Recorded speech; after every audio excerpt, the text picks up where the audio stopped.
Мен Батыршақтың тумасымын. Әкем ертеректе дүниеден өтіп, анам бізді жалғыз өзі бағып өсірді. Өзімнен үлкен екі әпкем, екі ағам бар. Мен үйдің кенжесі едім. Әрқайсының өз отбасы, бала-шаға, немерелері бар. Анам осыдан 5 жыл бұрын 90 жасқа келіп, есі креслі шығаслы болып, бір жылдай төсек тартып жатып өмірден өтті. Мен ес білгелі әкем өмірден өтіп кеткен еді. Әкемді суреттерінен қарап қана білетінмін. Анам жергілікті балабақшада аспаз болып жұмыс жасайтын. Ол кезде ауылымызда аралас ұлттар көп еді. Әсіресе орыстар. Бізде орыс мектебінде оқыдық. Орысша тәрбие алдық. Анамның мінезі тұрақсыз еді. Тез ашуланып, тез қайтатын. Аздап, ащы судан да ұрттағанды да жақсы көретін. Ол жұмыста болғанда бәрімізге үй жұмыстарына байланысты тапсырмалар беріп кететін. Мектептен келе сала үй тіршілігін жасайтынбыз. Бірақ мен үйдің кенжесі болғандықтан ағапкелеріме еркелеп, үй шаруасын мүлде жасамайтынмын. Көршінің қыздарымен кешке дейін ойнап жүретінмін. Олар да маған ұрыспайтын, ештемеге мәжбүрлемейтін. Сабақты да маңдытып оқымадым. Әйтеуір 3 пен мектепті бітірдім. Әпкелерім тұрмысқа шықты. Ағаларым армияға барды. Келген соң үйленді. Үлкен ағам Алматыға жұмысқа кетіп, сол жақтан үй алып, мені Алматыға оқуға түсуге жанына шақырды. Мен мектептен нашар оқығандықтан жоғары оқу орнына түсе алмадым. Сөйтіп, ауылға қайтқым келмей, орта білім алсам да оқимын деп, училищеге оқуға түстім. Жеңгем пысық, жақсы қыз еді. Жұмыста жасайтын. Бала бағып, үй тіршілігіне де үлгеретін. Мен тек сабаққа барып келемін. Сосын балабақшадан ағамның кішкентай ұлына келіп, соны ойнатып жүретінмін. Үй шаруасына араласпайтынмын. Тіпті киімдерімді де жеңгем жуып қоятын. Жастайымнан төгістемей ақсақ болып өскендіктен бе, аққұба, нәзік сұлу болатынмын. Талай жігітті таңдай қақтырып, менсінбей жүретінмін. Ағамның да табысы жақсы болатын. Қаланың қыздарынан кем қылмай киіндіретін. Жолыма, тамағыма ақша беріп қоятын. Студенттік өмірімде ешқандай таршылық көрмедім. Осылай, соңғы курсқа келіп, оқуды аяқтайтын кезде Алматының маңындағы ауылда тұратын бір жігітпен таныстым. Оқудағы құрбымның ағасының досы екен. Бойы ұзын, денелі, қазақша әдемі сөйлейтін. Сөйтіп анда-санда сабақтан соң кездесіп тұратын болдық. Ол маған келіп тұратын.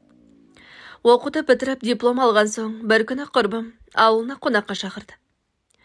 Ағамнан сұранып едім, көріп жүрген құрбым болған соң жіберді. Бізді құрбымның ағасы мен әлгі ұнатып жүрген жігітім келіп алып кетті. Ауылдары қалаға жақын екен, тез-ақ жетіп бардық. Кіре бере, құрбымның ағасы қатты сигнал бере бастады. Мен деген түк түсінбей, мұнысы несі деп таңдана құрбыма қарасам, ол жымиып күледі. Сөйтсем, бұлар мені алып қашып келіпті. Бұны бір үйдің ауласына кіргенде, ақ жаулықты көтеріп, жүгіріп келе жатқан апаларды көргенде бірақ түсіндім. Сөйтіп шылапсықтап басыма орамал салынып келін атандым. Сол түні аға жеңгеме хабаршы жіберіліп, олар қоғыншы болып келді. Жеңгем кіріп жігітім жайлы сұрады. Танитынымды, біраз кездесіп жүргенімді айттым. Жеңгем оқуды бітірдің, енді тұрмыс құрғаныңда жақсы ғой. Алматыда қаласың. Үйлері үлкен, анасы да жақсы адам сияқты. Көріп біліп, келіп отырсаң болды ғой деп, ағам екеуі отырып, ішіп жеп, ойнап күліп анама өздері хабар беретін болып қоштасып кетіп қалды. Ертесінде бүкіл ауыл адамдарына бетажар жасалды. Келін болып түскен үйімде атам жоқ. Содан 2 жыл бұрын қайтыс болған екен. Енемен 2 қайнапкем бар екен. Екеуі де тұрмыста. Менің күйеуім кенже, жалғыз ұл екен. Енем осы ауылдың мектеп директоры болып, бұрыннан қызмет жасайды екен. Бетажардан соң келіндік міндетіме кірістім. Кешке қарай сол үйдің туған туыстары келіннің шайын ішуге әрі құтты болсын айтып қонаққа келді. Сөйтіп ене маған шай демде деді. Шынымды айтсам, сүт қатқан шайды қалай демдеуді білмейді екенмін. Алғашқы сәттен бастап қарапайым шай демдей алмай, абдырап, жанымдағы көмектесіп жүрген көрші келіншекке қарап, көрсетіп үйретіп жіберуін өтіндім. Ол маған таң қалып қарады да, ойбуй, қарапайым, шай демдеуді білмесе, өлген жерің осы екен, мен үйретіп жіберемін ғой. Бірақ болашақта енеңнен жақсылық көтпе. Ол кісінің мінезі қатал. Байқа жаным, деді. Мен ішімнен уайымдап қорқып қалдым. Өйткені мен ешқашан үй шаруасына араласып, қыз болып, әпке жеңгелерімнен ештеме үйренген жоқпын. Үйретсе де, өзім мұндай шаруаларға құлқым болған жоқ. Енді не істеймін? Өзімнің ас үйге үй тіршілігіне олақ екенімді алғаш рет сол жерде ұқтым. Өмірімде алғаш рет ас үй шаруасында барымтаммен шай демдеуді үйрендім. Көрші келіншектің үйретуімен кеселерді орта қылып, қолымның дірілін білдірмей, сызылып отырып шай құйдым. Қонақтар шайымды мақтап, телеп-тепшіп әбден ішіп, рахмет айтып тарасты. Алғашқы сынақтан осылай құтылдым. Алда енді не болар екен деген уайымымда жар құшағы сейілді. Ертесінде қалған қонақтар қайнапке, шезе, балалармен үйлерінде қайтты. Сосын енем келіп, үй жинап, түскі ас дайындап қой деді. Енем ұзын бойлы, аққұба. Арықша келген түсі суық, сөзі нық, жүріс-тұрысы ширақ, жылдам, тура бір әскери адам секілдеді. Бұйрық береді, болды. Артық ауыз әңгімесі жоқ. Жақсы деп үй жинай бастадым. Не қайда, қалай, барлығының шет жағасын, кіші қайнапкем көрсетіп кеткен болатын. Түскі асқа сорпа жасадым. Анамның жасағанын көретімін. Сол секілді кішкене ет, көксік, тұз салып, пістау дегенде дәмін көріп өшіре салдым. Көршкенше үйреткенде жақсылап шай демдедім. Бәрі дайын болғанда енем мен күйеуімді тамаққа шақырдым. Үшеуміз отырып тамақтандық. Енем, айналайын-ау, мынауың қырсылдыр су секілді болыпты ғой. Кішкене бір көжелеп кеспе қылып салып жібермедің бе деді. Мен не дерімді білмей күйеуіме қарадым. Күйеуім үндемей сорпасын ішіп отыр. Сосын енеме қарадым да, мама, мен шынымды айтсам тамақ жасауды білмеймін дедім. Енем аңтарылып маған қарап қалды. Күйеуім де біресе маған, біресе енеме қарап қалыпты. Сосын енем үндемеді. Орнынан тұрды да тоңазытқыштан кешегі тойдан қалған піскен етті, турап қалған палауды жылытып әкелді. Менің пісірген сорпамды сырып қойды. Сөйтіп, ыстық көк шай демдеп әкел деді. Шәугімді қайта қойып, сүт қатқан шай секілді қою көк шай демдеп әкелдім. Құйып беріп едім, енем бетіме бажырайып қарады.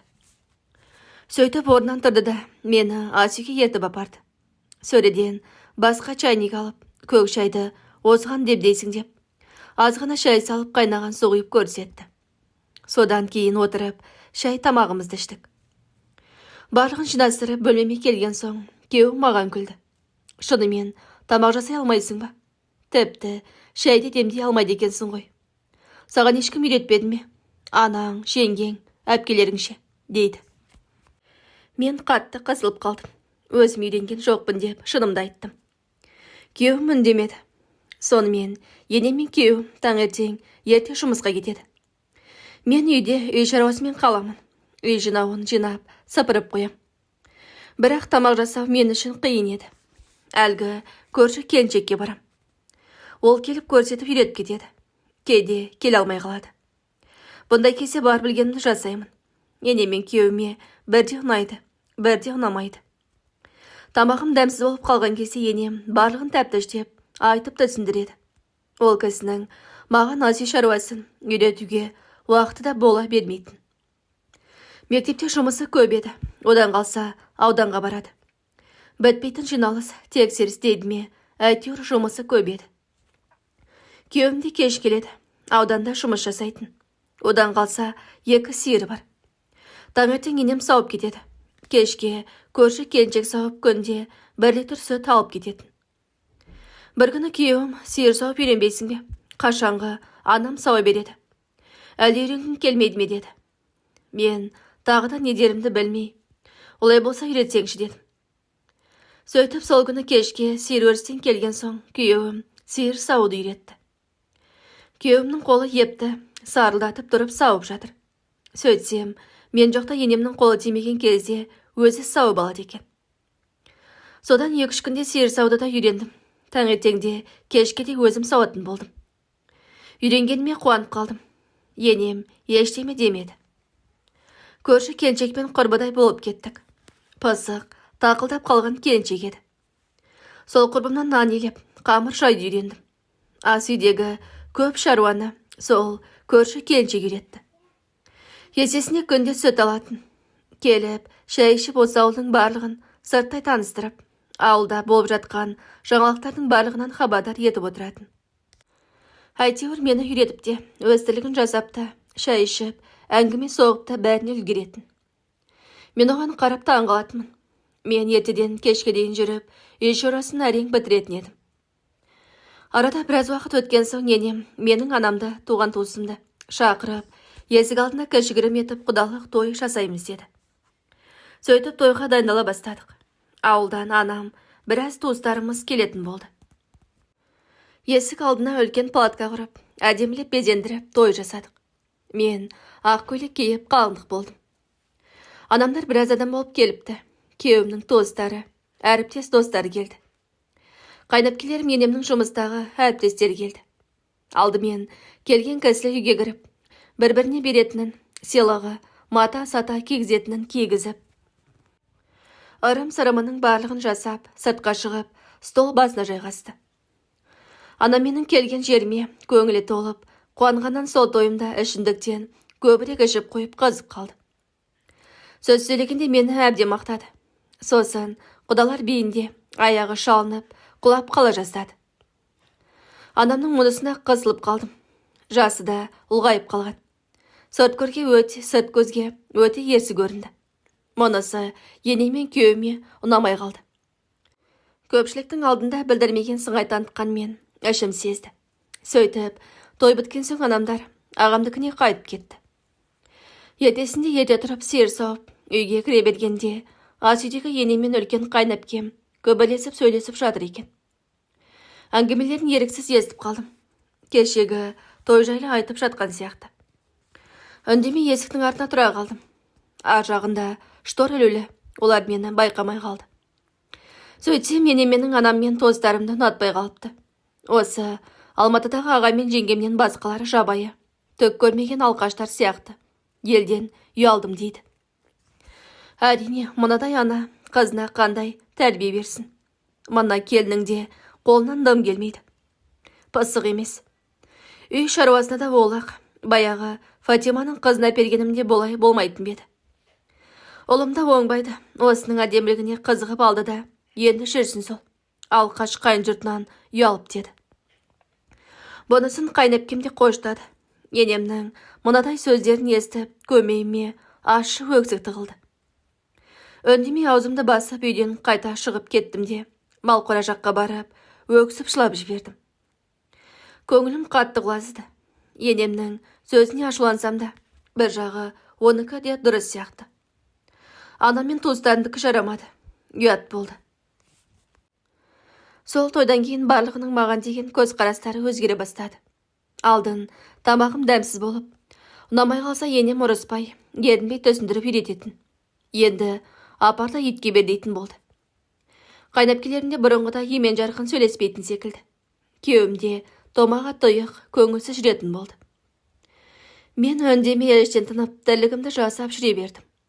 Осылай жүргенде бір күні үйге училищедегі құрбым келді. Тойға келе алмай содан бүгін реті келіп, кіріп шығайын деген екен. Үйде ешкім жоқ еді. Оны көріп қуанып қалдым. Екеуміз шүйіркелесіп отырып шай іштік. Ол менен отбасылық өмірін қалай деп сұрап жатыр. Мен мұңайып, болған жайттарды айтып бердім. Ол да мұңайып мені шұбатып жатыр. Сосын одан енемнің Фатима деген құрбысының қызы жайлы сұрап едім. Ол жағдайдан құрбымның хабары бар екен. Фатима енемнің құрбысы екен. Күйеуі қызметте жасайтын, жағдайлары түзу. Осы ауыл арасында беделді отбасына ұқсайды. Сол құрбысының жалғыз қызын менің күйеуіме айтырып жүрген екен. Тек күйеуім ол қызды ұнатпапты. Анасының көңілі үшін қарсылық білдірмей жүре беріпті. Мені алып келетін кезде анасы сол Фатима құрбысының қызын алып келе жатыр екен деп ойлап қалыпты. Мені ұнатпауына тағы бір себеп осы екен. Бұл әңгімені естіп, одан әрі көңілім құлазып қалды. Сөйтіп құрбымды шығарып салдым. Осылай көңілсіз күндерім өтіп жатты. Енем ұсақ-түйекке жиі ашуланып, маған тиісе беретінді шығарды. Әр ісіме мін тағып отыратын болды. Мін тағатындай да бар шығар. Мен кір жусам, менің жуған киімдерім кір ашылмай, сопсыр, өңі қашып кеткен сияқты болып тұратын. Көрші құрбымның жуған киімдері ағы ақ, қарасы қара, көгі көк болып, қатарынан тап-таза болып жайылып тұратын еді. Күйеуім мұны көріп біліп жүрсе де үндемейтін. Бір күні күйеуіме сөйлестім. Оның неге маған көңіл бөлмей, соғып қарап жүргенін сұрадым. Сөйтіп едім, оны өзіңде білесің ғой, қойшы деп, үндемей тұрып кетті. Оған не дейін? Бір күні енемнің толған күніне достарымен, әріптестері аяқ астынан келетін болды. Енем бар азық-түлікті бір таксиден салып жіберіп, ет аса берсін. 1-2 сағаттан соң келіп қаламын деп, өзі ауданға жиналысқа кетіп қалыпты. Айтқан етін салып қойдым. Бауырсаққа қамыр аштып, етке 2 күнше қамыр елеп қойдым. Сөйтіп, енемде келіп қалар деп үй жинап, есік алдын сапырып жүре беріппін. Осылай уақыттың қалай тез өтіп кеткенінде байқамай қалыппын. Бір кезде дарбаза даңғыр етіп ашылып, алып ұшып енем кірді. Жиналыстар ұзаққа созылып, содан кешігіп келіпті. Кіре сала, бәрін дайындап қойдың ба деді. Мен ет асып қойдым дедім. Содан енем үйге кіріп ашуланды. Төкте дайындамапсың ғой. Әнем не дегенше қонақтар да келеді ғой. Бауырсақты пісіріп, еттің қамырын жайып қоймайсың ба деп ұрысты. Сөйтіп, өзі киімін ауыстыра салып, еттің қамырын жаюға кірісіп кетті. Маған барда Гүлдейді шақырып кел деді. Мен жүгіріп барып көрші келіншекті шақырып, етіп келдім. Ол келген соң енем оған дастархан жаса деді. Гүлзей өте жылдам, тірлігінің барлығы алдым-жылдым. Осы үйде ненің қайда тұратынын өте жақсы білетін. Әпсетте ыдыстардың барлығын шығарып, енем әкелген азық-түліктерді шығарып, жемістерді маған жуғызып, өзі шұжықпен сырды турап, тарелкаларға салып, көксөкті жуа салып салат жасады. Тәттілердің барлығын салып, әпсетте дастарханды жайнатып жіберді. Мен жемістерді қойдым. Гүлзей бауырсақ пісірді. Енем еттің жаймасын жайып бола бере, қонақ құрбысы кіріп келді. Енем дереу алдындағы алжапқышын шеше сала, маған ұстатып жатып ішімнен қатты нұқып жіберді. Сөйтті де жайманы кесе бер деп құрбысымен амандасты. Құрбысы: әй, сен немене? Келін алып қолыңыздарды ма десем, қамыр жайып жатқаның не деп күлді. Енем оның басқа сөзге айналдырып қонақ бөлмеге алып кетті. Енемнің мұнысы көңіліме келсе де, қасымдағы Гүлзейге білдірмедім. Сөйтіп, қонақтар түгел жиналып, енеме жақсы тілектерін айтып, ішіп, жеп, көңілді отырып тарқасты. Олар кеткен соң енем маған ұрсатын шығар деп едім. Ол үндемей, мазам болмай төтеп жатып қалды. Бірақ ертесінде таңғы ас үстінде маған әбден сөйледі. Кешегі құрбысы құдағи болмай қалған Фатима екен. Сол енді ел-жұртқа айтып, өзімнен күлетін болды. Қанша уақыт өтсе де дым үйренбедің. Ісіңнің бәрі шала, салақсың деді. Бетіңнің әдемілігін қайтейін, істеген ісің түріңе сай емес. Келін алып үй тіршілігін тапсырып, алаңсыз болармын деп едім. Қайдағы?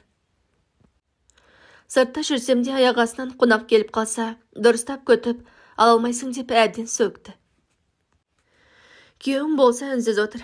Мен ашуға булығып, жүгіріп бөлмеме барып, киініп алдым да, ебіл-дебілім шығып көшеге атып шықтым. Енем қарап қалыпты. Күйеуім артынан жүгіре шығып, атымда тап, тоқташы деп жатыр. Мен артыма қарамай жүгіріп барам. Бір кезде көз алдым бұлыңғырланып барады. Айналам қап-қараңғы түнекке айналып, қалқып бара жатқандай күйге түстім. Есімді жиып көзімді ашсам, үйде жатырмын. Төбемнен төніп, мұрны қоңқиып ауылдағы амбулаторияның дәрігері Мина апай тұр. Қасында енемен күйеуім тұр. Қаны аз болар дейді. Сөйтсем, көшеде жүгіріп бара жатып, басым айналып, есімнен танып құлап қалыппын. Мина апай етекірін қашан келбеді деп, тәптіштеп барлығын сұрап жатыр. Сонымен ауданға ауруханаға жіберді.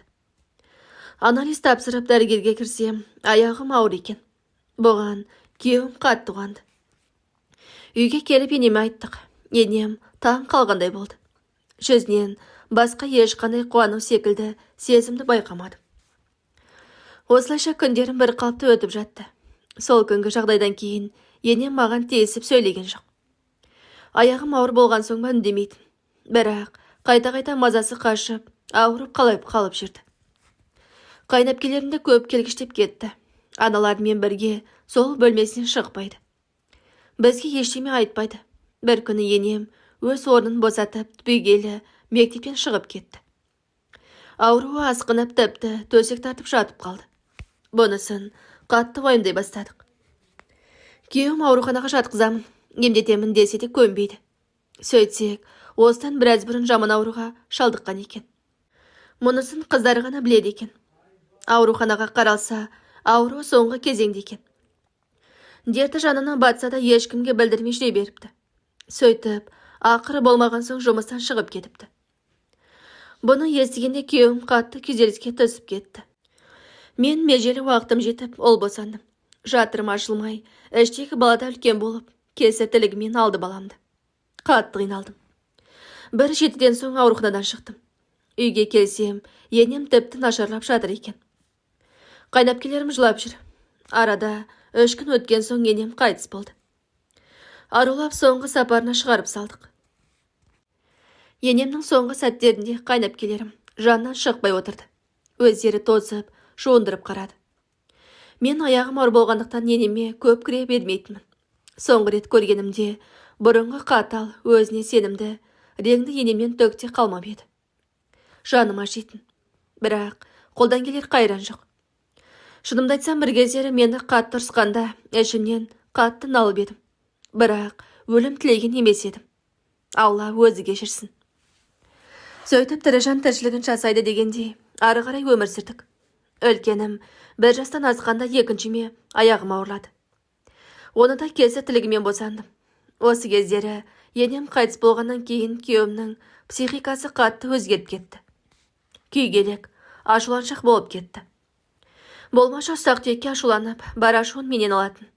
Бір күні үлкен арғы жақта арқандалы тұрған бие жібіне оралып, суға құлап, тұншығып өліп қалды. Сол кезде мен қырқымнан енді шыққан едім. Күйеуім, сен қарап қоймадың деп кінәлап, бет-аузымды көгалақ қойдай қылып сабап тастады. Содан кейін 2 баламды алып қалаға ағамдікіне кетіп қалдым. Мынадай түрімді көрген ағам мен жеңгем қатты ашуланды. Қайта бармайсың, ажырасасың деп ұрысты. 3 күннен кейін артымнан күйеуім келіп еді. Ағам желкесінен ұстап, есіктен лақтырып жіберді. Сөйтіп ағамдікінде біраз жаттым. Содан кейін күйеуім келуге батпай, кешірім сұратып, туыстарын жіберіпті. Қайнапкелерім келіп, ағамен сөйлесіп, кешірім сұрап, бізді алып кетті. Қанша ұрсысып ренжісек те, өз үйіме үйреніп қалыппын. Күйеуім екеуміздің ұрысып соғысып қалатын кездеріміз одан кейін де талай болды ғой. Осы арада кеңес үкіметі ыдырап, белгісіздік, тоқырау замандар орнады. Сол уақыттарда біраз қиналдық. Егістіктерде шығып жұмыс жасадық. Мал, тауық үйдегі ұстап, жанымызда бақтық. Екіншімнен кейін тағы 2 рет көтеріп едім. Екеуі де внематичная болып, отаға түсіп, содан кейін бала көтер алмадым. Олдарым ер жетті. Үлкен ұлым мектеп бітірген соң орта білім алып жұмысқа тұрды. Бізге қолғабыс болып, бір жағымызға шығыса бастады. Одан кейін екінші ұлым жоғары оқу орнына түсті. Ұлдарым өскен соң күйеуімнің де қызба мінезі басылайын деді. Бұл уақытта үлкен ұлым 25 жасқа келіп қалған болатын. Бір күні келіп, мама, мен үйленемін дейді. Мен аңқайып таңырқап қалдым. Ұнатып, кездесіп жүрген қызы бар екен. Ой-бой, не дейсің деппін. Өйткені мен ене болуға дайын емес едім. Мен жалпы ене болуға дайын емеспін дегенім, елдің әйелдері секілді кетке мата-сата, артық ақшада жинамаппын. Келін болып төскелі енемен күйеудің тарапынан қолынан дым келмейді. Салақсың, олақсың. Шешең мен туыстарың алғаш деген сөздерді ести беріп, өз-өзіме сенімсіз, жалтақ болып қалдым. Өз-өзіме деген осындай пікір санама сіңіп қалған еді. Сол себепті болар ешкіммен дұрыс қарым-қатынас жасап араласа алмадым. Сол баяғы көрші Гүлдимен бірге оқыған құрбым ғана келіп тұратын. Анам ұзақта. Жолында бір рет қана келіп кететін. Оны да болса, күйеуім жақтырмай жүретін. Шындығында енем қайтыс болғаннан кейін де екі баланы өсіргенше біраз қиналдым. Екінші кесі тілігін дұрыс жасамай, кешкен жерім жазылмай іріңдеп, аурухананы жағалап, әрең жазылып еді. Одан кейін де екі рет трубаларымды алып тастағанда, тағы да отаға түстім. Осыдан кейін денсаулығым күрт төмендеп кетті. Күйеуім де мінезі қызба, бір жағыма шығысып, көмектескенді білмейтін. Жаялық балзунки дегенді балалардың боқсыдығын үйіп қойып, бірақ жуатынмын. Кейде қайдапкелерім келіп қалғанда, үйсідік сасиды деп, маған сөйлеп жүріп үйді жиып, тазалап, жуысып кететін. Осылай жүргенде міне, ұлым да ер жетіп, үйленемін деп отыр. Ұлым өте жанашыр, еңбекқор болып өсті. Еспілген шағынан бастап, күйеуім екеуміздің талай ұрыс-керісімізді көріп өсті. Маған қатты жаны ашып тұратын. Кейде мен ауырып жатып қалған күндерде үйдің бар тірлігін жасап, сиырды да сауып, сүтін пісіріп маған шай тамақ беретін. Балам ертесейіп кетті. Өзі қатар балалармен азыр салып ойнайтын уағында мал қарап, үй тіршілігін жасап жүретін. Есейген соңда өзі оқуға түсіп, жұмыс жасап, қосымша көлік алып, сатумен айналысатын. Жастайынан ол да әкесінің талай таяғын жеді. Соған қарамастан әкесін сыйлайтын. Бір күні есейіп, бозбала болып қалған шағында сыныптастарымен көрші ауылға дискотекаға барып кеш келіп еді. Сонда әкесі боқтанып, қайда жүрсің деп қол көтермек болғанда, балам әкесінің қолын ұстай қалып: «Әке, болды. Мен енді ер жеттім. Мұныңызды қойыңыз. Анамды да, мені де тоқпақтағаныңызды қойыңыз, жетер» деді. Осыдан кейін әкесі басылды. Сөйті балам үйленемін дегенде сасып қалғаным осы еді. Бірақ ұлым үйленуіне әжептеуір қомақты қаражат жинап қойыпты. Сол ақшасына барып тойға дайындалдық. Балам бізге ешқандай салмақ салған жоқ. Тойдың башығының қызға сырға апаратын киіт, кигізетіні бар, салатын алтыны бар, барлығын өзі алды. Қайнапкелерімде біраз қаражат берді. Өз анам, қаладағы ағамда қосты біраз. Сөйтіп құдалық тойға барып, келінді қолдан алып келдік. Құдаларымыз оңтүстік жақтық екен. Бірақ осы Алматыға көшіп келгендеріне біраз жыл болып қалыпты. Келініміз менің ұлым секілді бір үйдің үлкен екен. Медициналық білімі бар маман екен. Өзінен кейін бір інісі мен сіңлісі бар екен. Інісі студент, сіңлісі әлі мектепте оқиды екен. Құда-құдағиымыз өзіміз қатарлы, жақсы адамдар сияқты. Қыздарын дүркіретіп той жасап бізге ұзатып салды. Бізді де жақсы күтіп алды. Жақсы жермен құда болдық. Бірақ күйеуім юкпен құда болдық деп біраз жаратпай, мүңгілеп сөйлеп алды. Келін түскен соң көп ұзатпай балам той жасаймыз деп той қамына кірістік. Ұлым достармен ұйымдасып, мейрамхана тауып обал не керек, өз тойын өзі жасады. Біз тек ата-анасы болып өзімізше тойды өзіміз жасап жатқандай, кейініп алып, қонақтардың ізгі тілектері мен құттықтауларын қабыл алып тұрдық. Қазір осы жайттар есіме түссе, өз-өзімнен ұяламын. Үлкен ұлыма бар салмақты сала беріппіз. Ата-аналық міндетімізді дұрыс орындай алмадық-ау деп өкінемін. Құдаларым келінге үйіп төгіп жасауай келді. Мұндайды бұрын соңды көрмеппін. Жатын жиһазынан бастап соңғы киім жайғанда түйретініне, қыздырғышына дейін алып келген. Келінім үй тіршілігіне өте пысық болып шықты. Бар жасауын шығарып, үйім жайнап шыға келді. Ыдыс-аяғым, төсек жайма, бет орамалдары бәрі жаңарып қалды. Ас үйімде тап-таза. Келін неше түрлі дәмді тағам дайындап, шынымен де қолым ұзарып қалды. Баламның таңдауына риза болдым. Күйеуім келіннің тамағын мақтап отырып шетін болды. Осы уақытта балаларының көзінше мені бір мұғатып қаудан қайтпайтын. Бұрынғы жас шағымдағы олақтығында айтып күліп отыратын. Мен осындайда келіннің алдында қатты қысылып қалатын едім. Келін мен ұлым үйленетін кезде жұмыстарынан бір айға демалыс алған екен. Демалыстар біткен соң екеуі де жұмысқа шықты.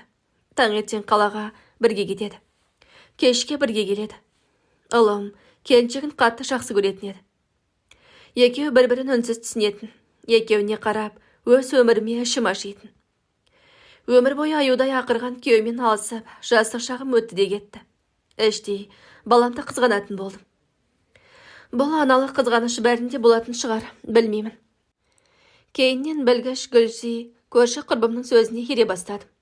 Ол келіні бастан қатал ұста. Енең қандай адам еді. Сол кісі секілді болмаса келін басында жақсы болады да, үндемесең басыңа шығады деп үйретіп кететін. Өжеке пікірім жоқ, жазғаншақ, жалтақ басым сол сөздерге ере бастадым. Өз кемшіліктерімді жазыру үшін өзімше келініме қатал болайын дедім. Келінім келе салып көтерді. Декреттік демалысқа шыққанша жұмыс істеді. Кейін босанатын уақыты таянғанда үйде отырды.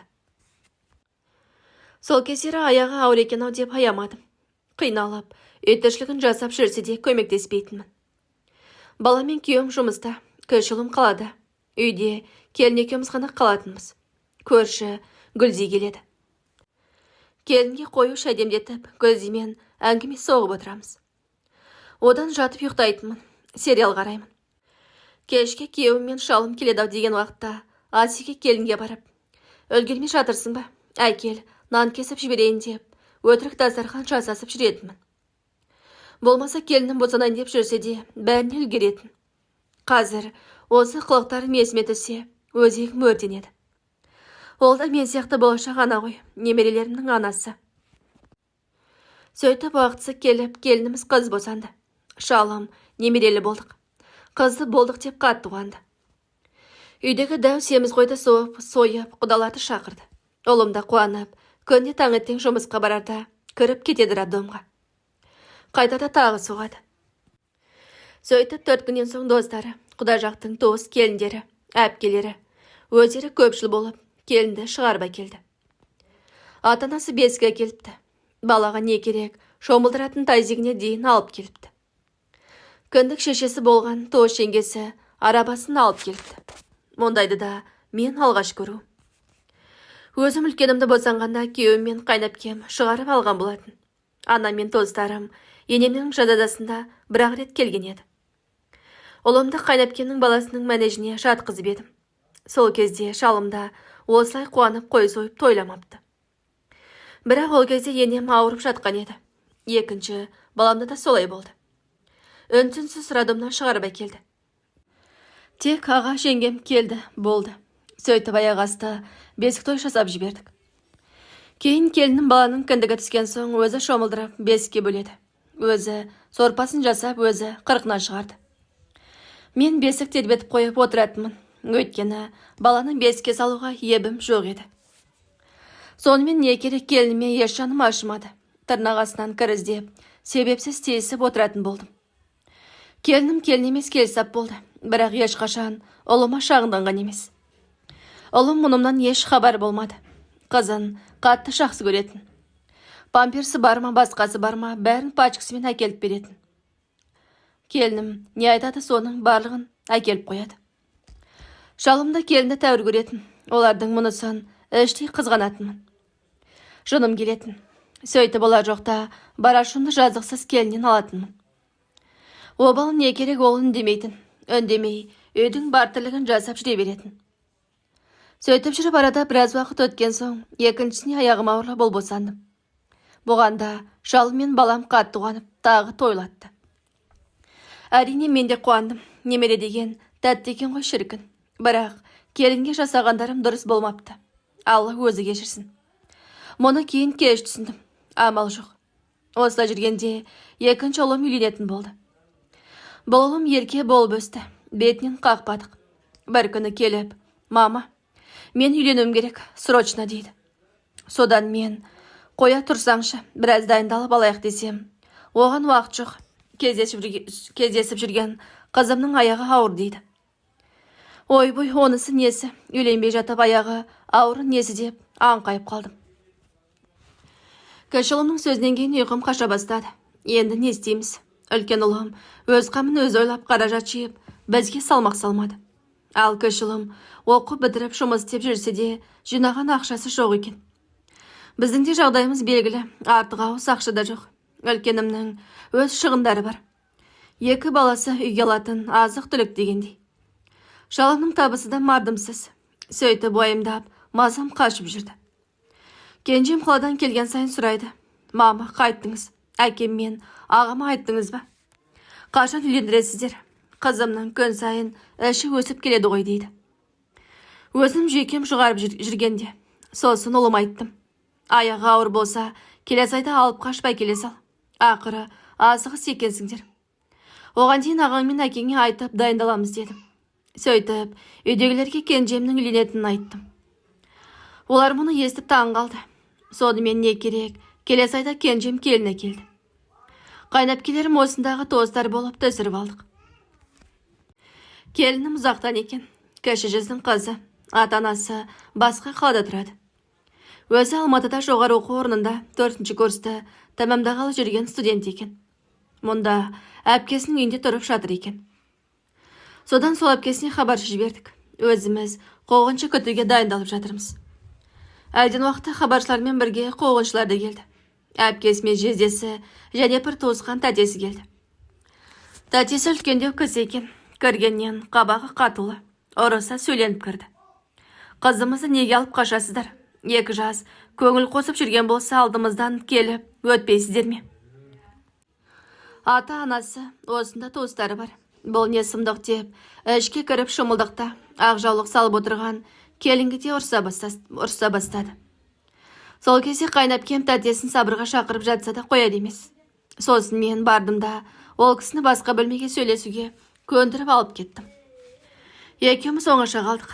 Сол кезде бар жағдайымды айттым. Мен баламды қазір үйлендірейін деп отырған жоқ едім. Бұған жағдайымда жоқ. Бірақ сіздердің қыздарыңыздың аяғы ауырлап қалыпты. Сол себепті ұлым алып қашып келді.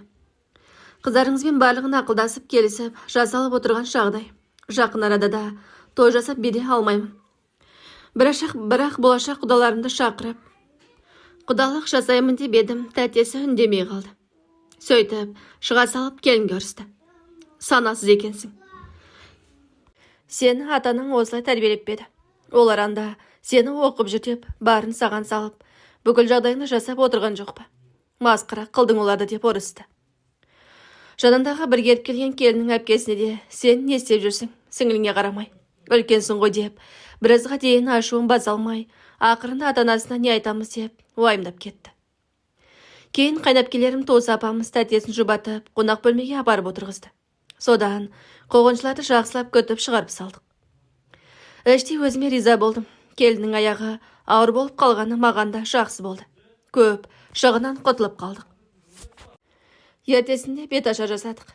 Енді 2 келінім болды. Кіші келінім бір үйдің 2-ші баласы екен. Қаладағы әпкесі өзі сосын 2 інісі бар екен. Беташардан соң үлкен келін екеуі үй жинап, ыдыс-аяқ жуып, үй тіршілігіне кірісіп кетті. Кіші келін тірлігі алдым-жылдым. Жүрісі ширақ, жүзіңе тіге қарайды. Еш именбейді. Үлкен келінмен тез-ақ тіл табысып кетті. Ал үлкен келінім қимылы баяу болса да, бәрін тыңғылықты, тап-тұйнақта етіп істейді.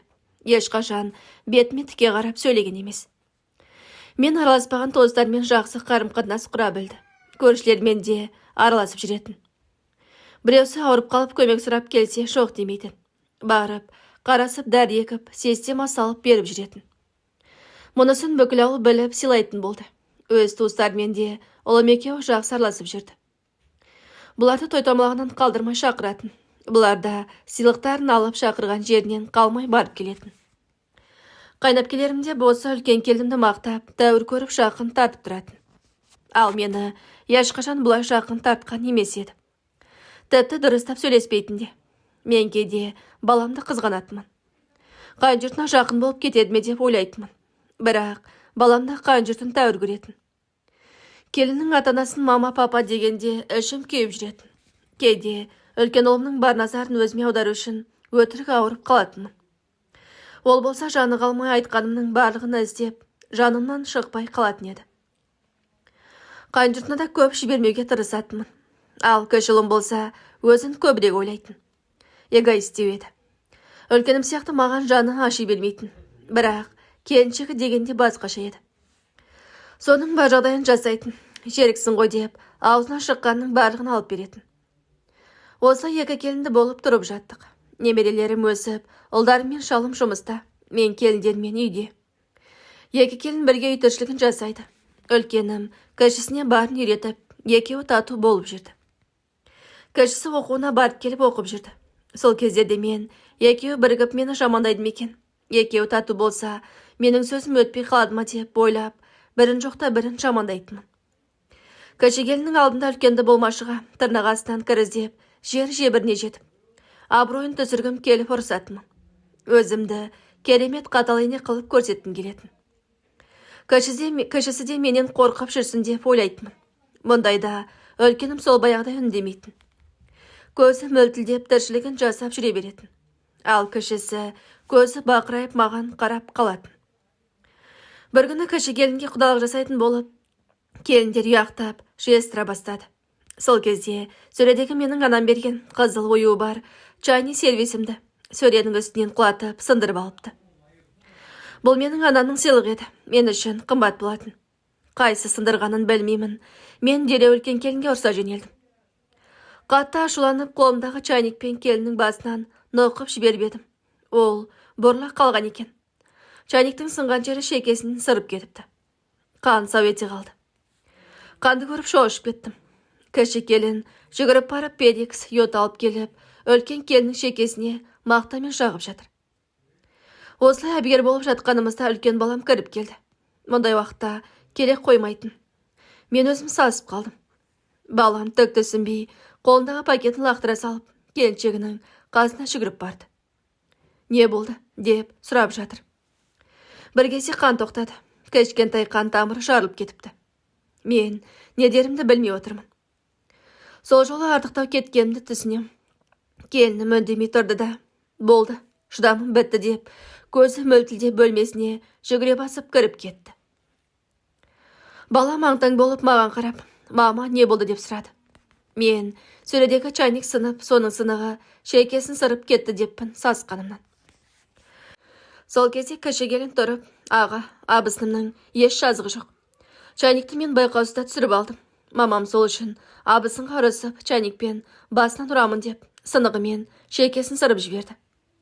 Негізі мамам үнемі болмайтын жерден ұрыс шығарып, абысыныма тиісе береді. Келгелі байқап жүрмін деді. Кіші келіннен мұндайды күтпеп едім. Ұлым ашулы көзбен маған бір қарады да, бөлмесіне кіріп кетті. Мен ашуланып кіші келінге ұрса жөнелдім. Неге олай деп айтып отырсың десем, келінім маған тік қарап тұрып. Мен көргенімді бар шындықты айттым. Мен келгенде сізде менің тәтеме бар шындықты айттыңыз ғой. Бар жағдайыңызды айттыңыз. Мен де сол секілді бар жағдайды айттым деп, еш саспай дәрілерін жиып кетіп қалды. Мен деген шок болып тұрған жерімде состиып тұрдым да қалдым. Сол жағдайдан кейін араға бір апта салып, келінім үлкен немере қызымды бақшаға беріп, ұлын кіші келінге табыстап, жұмысқа шығып кетті. Таңертең ұлымен жұмысқа кетеді. Кешке бірге келеді. Атасы немеремді бақшаға апарады. Кешке қайта алып келеді. Үлкен келін маған мөлде қарамайды, сөйлемейді қойды. Ұлым да үнсіз, келіншегімен бірге жұмысқа барып келіп жүрді. Осы аралықта көп ұзатпай кіші келіннің құдалығын жасадық. Жаңа құдалармен таныстық. Ол кісілер де өте жақсы адамдар екен. Ата-анасы жоғары білімді, көз ашық, қызметте жұмыс жасайды екен. Достары да бақуат адамдар екені көрініп тұрды. Әкесі біраз ренжіп сөйлеп алды. Қызымды той жасап ұзата алмадым. Келген жерінде де ақ көйлек кимеді деп. Оған бізден кінә жоқ. Жағдай солай болды. Біз қалың мал бермесек те, шешесі өз парызым деп жасауын әкеліп берді. Құдалық өткеннен кейін бір күні бәріміз кешкі ас ішіп отырғанда үлкен ұлым, папа, мама, енді қолдарыңызда келін бар. Інім осы қара шаңыраққа ие болады. Бізге баталарыңыз бен рұқсаттарыңызды беріңіздер. Мен бөлек шығам деді. Бұл біз үшін күтпеген жаңалық еді. Әкесі дереу, қайта кетесіңдер. Пәтерден пәтерге қаңғымақшысың ба? Балаларың кішкентай қиналасың ғой. Неге азығы шешім қабылдадың? Інің үйленді деп сені қуып жатқан жоқпыз ғой деп ренжігендей сөйледі. Ұлым маған қарады. Менің ішім қылп ете қалды. Ұлым бәрібір ертеме кешпе бөлек шығамыз. Сол үшін ертерек қамдана берейін деді. Қаладағы жұмысындағы бастығының қала шетінде салынып бітпеген үйі бар екен. Сол үйін сатқалы жүр екен. Ұлым сол бастығымен сөйлесіп, келісіп сол үйді алатын болыпты. Шарт ақшасын өзі, ал жартысын Қайнатасы беретін болыпты. Бұны естігенде әкесі біраз ашуланды. Қайнатаның ақша алма деп, бірақ ұлым кейін қайтарып беретін болып келістім деді. Шалымның көңілге тізіп қалды. Немерелерін қатты жақсы көретін еді. Менің де ішім ашып, жүрегім сыздап қалды. Көңілім құлазып, немерелерімді қимадым. Ұлымды келінім алып кетіп бара жатқандай болды маған. Арада бір ай өткен соң ұлым сол үйді сатып алды. Сөйтіп, 2 бөлмесін бітіріп, келін бар жасауын тіпті қасықтарына дейін жинап көшіп кетті. Үлкен келінім кетерінде атасымен жылы қоштасып маған аман жүріңіз деді де, артына бұрылмастан көлікке отырып кетіп қалды. Кеше ол келін екеуі көшірісіп, көмектесуге бірге кетті. Үйіміз құлазып, өлі тыныштық орнады. Шалым бөктісіп жатып қалды. Менде біртүрлі көңілім құлазып, көзіме жас келді. Сөйтіп, кеше келмен қалдық. Үлкенім жайғасып алған соң үйге шақырамыз деп айтып жіберіпті. Кеше келінім абысына секілді емес еді. Ай күні жақындаған сайын тез шаршап қалатын. Таңертең кешірек тұратын. Мен ерте тұрып сиырды сауып, таңғы ас дайындамайсың ба десем, балам, анада ішімен қалай сауады, өзіңіз сауа саламайсыз ба дейтін. Үлкен келін 2 баласында да босанғанша дейін сиырды да сауып, үйдің бар тірлігін үлгеретін. Оның қадірін кете сала түсіне бастадым. Таңертең ерте тұрып сиыр сауып, шалыма таңғы асты да өзім беретін болдым. Қайтадан үй тіршілігіне араласа бастадым. Бұрын бар киімімізді үлкен келін айтқызбай-ақ іш киімдерімізге дейін кір салғыш себеттен алып жуып, кептіріп, жинап әкеліп салып қоятын. Енді өзім жуатын болдым. Бірдеме дейін десем, кіші балам дереу әйелінің сөзін сөйлеп, аяғының ауырлығын сылтау қылатын болды. Бір күн әдеттегідей ерте тұрып, сиыр сауып, шелектегі сүтімді көтеріп келе жатсам, дарбазадан Гүлсей кіріп келді. Сөт сұрай келіпті. Мені көре салып, әй құрбым, немене? Сиыр сауып жүрсің бе? Келінің қайда дейді. Мен ыңғайсызданып, келінің босанатын уақыты жақындап қалды ғой. Өзім сауып жүрмін дедім. Ол мырс етіп күліп, келінге келін болып жүрмін десеңші деп күлді. Мұнысына ыза болып қалдым. Содан сүтін құйып бердім де, үйге кіріп сүтті пісіріп, шалыма шай беріп жұмысқа жібердім. Ұлымда тұра салып, беті қолын жуа сала, кешігіп барамын деп, шайды ішпей, асығып кетіп қалды. Артынан ұйқылаяу көзімен келін шықты. Асықпай сыртқа шығып келіп, беті қолын жуып, пісіп тұрған сүттен құйып ішкелі отыр. Мен ашуланып отыр едім, оған зекіп сөйлей жөнелдім. Ертерек тұрмайсың ба? Бізді қойшы, ең болмаса, ана күйеуіңе шай беріп жібермейсің бе? Аш кетті ғой. Бала туатын сен ғанасың ба? Үйде дымыс демейтін болдың ғой деп сөйледім. Сөйтіп едім, келінім. Міз бақпастан бетіме тік қарады да, мама, менің аяғым ауыр. Өз-өзімді күтуім керек. Бұл уақытша. Алла бұйыртса, аман есен босанып алайын. Сосын өз-өзіме келемін. Күйеуім аш қалмас, жұмысында асқана бар ғой. Оның үстіне үнемі осылай емес қой. Бүгін ғана шамалы мазам болмай тұр деді. Келінімнің жайдарлы күйіне одан әрі жыным келді. Өзімде жекем жұқарып жүреді. Гүлзидің өсімнен күліп кеткені бар. Ашуланып келінге дауыс көтеріп аузыма келгенді айтып ұрыстым. Келінім сол отырған күйі көзі бақырайып, маған қарап қалды да бір кезде ол да ашуланып кетті. Маған қарап, неменеге мені балағаттап жатырсыз? Өзіңізді біліп алыңыз. Біз ештеме білмейді дейсіз бе? Кезінде өзіңіз қолыңыздан дым келмейтін, олақ салақ келін болыпсыз ғой. Артыңызды енеңіз жауып отырған екен ғой. Кейін абысыным жауып отырыпты. Оның көзін мойындағыңыз келмей, күн көрсетпей жібердіңіз емес пе? Сыйлағанды білмедіңіз. Мені де аяғың ауыр болып келдің деп бетіме басып, маған тойда ештемеде жасап бермедіңіздер. Мен балаңыздың алдында пәкпін. Сол да жеткілікті маған. Аллаға шүкір, олай келсем де қолымнан бәрі келеді. Ал білмегенімді абысыным үйретті. Сондықтан сыйыңызды кетірмеңіз. Мен сізге үндемей барын ішіне жұтып жүре беретін абысыным емеспін деп, орнынан тұрды да бөлмесіне кетіп қалды. Келіннің мұндай сөздерінен көз алдым тұманданып, басым дыңылдап кетті. Жүрегім қысылды. Сөйтіп, мазам болмай ауырып қалдым. Бөлмеме кіріп жатып қалдым. Содан кейін келінге мүлде сөйлемейтін болдым. Осылайша уақыт өтіп жатты. Айы күні жетіп келінім ұл босанды. Бұған барлығымыз қуандық. Өйткені үлкен ұлдың балаларының орны ойсырап қалып еді. Үйде балалардың шулап жүргені қандай жақсы еді. Сөйтіп шалымда қуанып мал сойып, үлкен ұлым мен келін келіп шығарып алдық. Келінім сол күйі маған салқын қабақ танытып жүрді. Үлкен балам түк болмағандай кейіп танытқанмен, бәрібір бұрынғыдай емес еді. Сөйтіп кіші келінді Гүлзи құрбым айтқандай, қырқынан шыққанша келінге келін болсаң жағасың дегендей, қалжалатып күнде ет қайнатып, сорпалатып күттім. Келінім де қырқынан шыққаннан кейін өз-өзіне келіп, үйдің бар шаруасын дөңгелетіп алып кетті. Бұл келінім қимылы ширақ, тірлігі де ылдым-жылдым тез еді. Мінезі де жетерлік, өздігінен ешкімге соқтықпайды. Бірақ ұнамағанын жүзіне тіке қарап, еменбей ойындағысын айта салатын. Бір күні әдеттегідей Гүлзи құрбым келді. Келіннің баласын ұйықтатып жатқан соң өзім шай жөндеп әңгімелесіп отыр едік. Келін шығып, мама, мен душқа түсіп алайын. Бала ұйықтап жатыр, оянса қарап қоясыз ғой деп, орамалын алып кетіп бара жатыр еді. Гүлзи, әй келін шырақ, сен енеңді әбден келін қылып алдың ғой.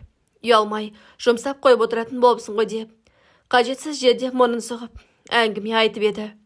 Келін тоқтай қалып, құрбыма қарап, өзге отбасының тірлігіне араласпай жөніңізбен жүріңізші. Көрші деп, үлкен басыңызды сыйлаймыз. Бірақ мамама жоқтан өзгені айтып, өсінен көліп, көңіліне қаяу түсірмеңіз. Мамам ненің дұрыс, ненің бұрыс екенін өзде жақсы біледі. Сіздің пасық ақылыңызға зәру емес. Бір үйге келіп, дәмді ұстатып отырып, араға от жаққанша, өз отбасыңызға көңіл бөліңіз деп, төтесінен қойып қалды. Сөйтті де шығып кетті. Гүлзи аңқайып не дерін білмей маған қарап қалды. Мен іштей келінімнің мына сөзіне риза болдым. Менің айта алмай жүргенімді келін айтып, Гүлзиді өз орнына қоя білді. Соңғы кезде құрбыма ренжіп жүрген болатынмын. Үлкен келінді де осының ақылын тыңдап, қанша рет ренжіттім. Сөйтіп құрбым ашуланып сөйленіп бір тоңқып алды да жөніне кетті. Арадағы біраз уақыт өткен соң алыстағы құдалар келді. Немерелеріне манеш, көрпе жастығын, киім-кешек, майда шидесін алып артынып тартынып келіпті. Туған тоз келіп жақсылап күтіп алдық. Кейін үлкен ұлым құдаларды үйіме шақырамын. Әрі үй тойымды жасаймын деп туған тозды шақырып, үйінде күтті. Шалым алдын бірнеше рет барып, келіп, немерелерін көріп тұратын. Мен осы жолы ұлымның шаңырағына бірінші рет бардым. Қаланың шет жағында, тауға жақын ауданда салынған үлкен үй екен. Заманауи жөнде жұмыстарын жүргізіп, бар жағдайларын жасап қойыпты. Үйдің ішінде ыстық су, суық су сарылдап тұр. Орталық жылу жүйесіне қосылған, ішін жаңа жиһазбен техникаға толтырып қойыпты. Сырты жап-жасыл, бақшасында көк-сөктің бәрі бар. Балаларға үлкен бассейн құрып, жанына шатыр қойып қойыпты. Мен таң қалдым. Алтын шалым айтқанда мұншалықты емес шығар деп ойлап едім. Келін кең қонақ бөлмесіне молынан қылып, жақсылап дастархан жасапты. Мұның барлығына қалай үлгеріп жүр деп таңдандым. Ұлым мен келінім қонақтарды жақсы күтті. Келінім бар жөн жыралғысымен құдаларға ет асып табақ тартты. Шынымды айтсам, мен қонақ күткенде осы табаққа мүшелеп, ет салуды кейінірек әрең үйренген болатынмын. Алдын үнемі қайнапкелерім салып беріп жүретін. Кейін ерлер сыртқа шығып кеткен соң, келіннің тоздары үй тойына әкелген сыйлықтарын шығарып, көрсетіп, табыстай бастады. Сонда құдағиым, біз сыйлығымызды алдын ала әкеліп, құрып қойдық деді. Сөйтсем, ас үйіндегі жиһазбен соңғы үлгідегі газ плитасын алып берген екен. Келіннің әкесі 7 ағайынды еді. Солардың әрқайсы бір зат әкеліп, ұлымның үйі толған екен. Бір апасы тұрып, жас отбасы аяққа тұрып кету үшін қолымыздан келгенше қолдау көрсетуіміз керек. Үлкендігімізді көрсетіп, қолдап, қолпаштап, ақылымызды айтып, жөн сілтей білсек, жастарымыз аяққа нықтырып, бергі отбасы болып, ары қарай алып кетеді. Күйеу балам молодец, өте пысық, кішіпейіл ақылды жігіт. Осы шаңырақтары шаттыққа толып, өсіп өне берсін. Қызым осы заттарымды игілігіңе жарады, құтты болсын деп, келіннің бетінен сүйді. Мен балалардың бөлмесіне төсейтін кішігірім кілем алып барып едім. Онымды көрсетуге де ұялып қалдым. Мына апасының сөзінен кейін өзімді Қатты ыңғайсыз сезіндім. Балам бөлек шыққанда адам ұқсап еншісін де бермеппін. Тіпті бір кесе де бермеппін. Сол жерде өзімді бөтен адам секілді сезіндім. Ұлымның үйінде ештемеге араласып кете алмадым. Қонақтарды келіннің туыстарының келіндері күтісіп, ыдыстарын жинасып жуысып жүр. Кіші келінде солармен бірге әңгімесін айтып, абысымен емен жарқын сөйлесіп, болысып жүр. Ал мен қонақ секілді. Тек үлкен немере қызым ғана апалап жанымнан шықпай жүрді. Кейін үлкен келін тойбастарын қойып құдаларға қос үйден құр шықпаңыздар деп кигізетін кигізді. Сонда қасында отырған кіші келіннің анасы маған қарап, үлкен келініңіз жаста болса жарады, рахмет сізге. Жақсы жол көрсетіп келесіз деп мені қолпаштап қойды. Құдағидың бұл сөзіне әште жерге кірердей болдым. Менің не істегендерімді білсе, маған мұндай сөздер айтпас еді. Демек, кіші келінім анасына сөз тасмайды екен. Қайтарда үлкен келін: мама, сіздер қалмадыңыздар ма? Қонып, асықпай қайтар едіңіздер деп, ренжелі алғаш рет жылы қабақ танытып сөйледі. Мен қапелмен не дерімді білмей, үйде мал бар, рахмет, кейін бір келерміз деп, көзіме келген жасты көрсеткім келмей, тез-тез көлікке қарай кетіп қалдым. Сөйтіп үйге көңілім құлазып қайттым. Үйге келсек, кішілім үлкен-үлкен 2 пакет, бір табақ тамақ, үлкен бөтелкеде қымызы бар. Әкеліп столға қойып жатыр. Мұнаның барлығын жеңгем салып жіберді дейді. Сөйтіп келінім көрегендігін, тәрбиелігін көрсетті. Таспен атқанды аспен ат дегендей қылды. Кейін елімізге мына індет келгенде мен қатты ауырып қалдым. Сол кезде осы үлкен бала мен келінім жүгіріп жүріп келіннің өзі істейтін ауруханасына жатқызып қаратты. Келіннің әріптестері жақсы қарады. Сөйтіп алдымен Алланың, кейінгісі осы келіннің арқасында көрер күнім бар екен, аман қалдым. Сол кезде барлығының қадіріне жеттім. Тәубеме келдім. Қазір Аллаға шүкір денсаулығым жақсы. Бала-шағамда көз алдында аман есен. Шалым екеуміз екеудің арасында жүреміз. Үлкен ұлды күніне барамыз. Онда немерелерге қарасамыз. Келін үшіншісіне аяғы ауырлап декреттік демалысқа шыққалы, немерелер үйде. Үлкен келінмен қарым қатынасымыз жақсы. Өткенді ұмыттық. Кіші келінмен де жақсымыз. Ол маған келін емес, ене секілді. Барлық жерде сөзімді сөйлеп, қорғап, қолпаштап жүреді. Үлкен ұлым сол үй тойын жасағаннан кейін үлкен қайнапкем баяғыда марқұм енем бір жер телімін сатып әперген екен. Соны сатып ақшасын үлкен ұлға берді. Қайнатаңнан үй сатып алғанда алған ақшаңды қайтар.